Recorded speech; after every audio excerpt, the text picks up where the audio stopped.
27-ാം ദിവസം. ഭാഗ്യങ്ങൾക്ക് പുതിയ നിർവചനം. മോശയിൽ കൂടെ സീനാമലയിൽ പഴയ നിയമം നൽകപ്പെട്ടു.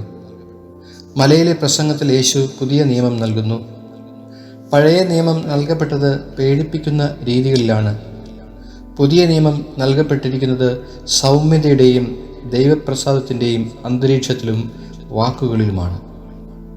പുതിയ നിയമം ഭാഗ്യങ്ങൾ പ്രഖ്യാപിച്ചുകൊണ്ട് തുടങ്ങുന്നു.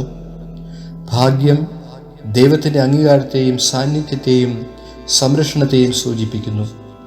തുടർന്ന് മോശയുടെ നിയമങ്ങളും ആചാര്യന്മാരുടെ പ്രബോധനങ്ങളും പുതിയ ഭാഷ്യം നൽകുന്നു. പുതിയ നിയമം ആചാരങ്ങളെയോ അനുഷ്ഠാനങ്ങളെയോ പറ്റിയല്ല, പഴയ നിയമത്തിൻ്റെ തന്നെ ഉദ്ദേശവും സാരവുമായ ആന്തരികതയെ പറ്റിയാണ്.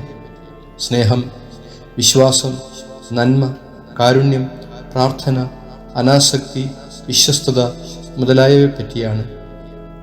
ആചാരങ്ങളും അനുഷ്ഠാനങ്ങളും നമ്മുടെ ശക്തി കൊണ്ട് ചെയ്യാം. ആന്തരികതയാകട്ടെ നമ്മൾ ആത്മാർത്ഥതയോട് ചോദിക്കുമ്പോൾ പരിശുദ്ധാരൂപി തരുന്ന കൃപയാണ്.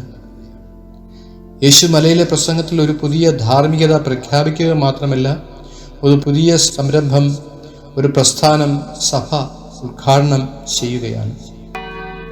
പ്രാർത്ഥിക്കാം. ദൈവമേ, ഈശോയെ ആഴത്തിൽ അറിയുവാനും സ്നേഹിക്കുവാനും അടുത്തനുഗമിക്കുവാനും എനിക്ക് കൃപ തരണമേ. ആമേൻ.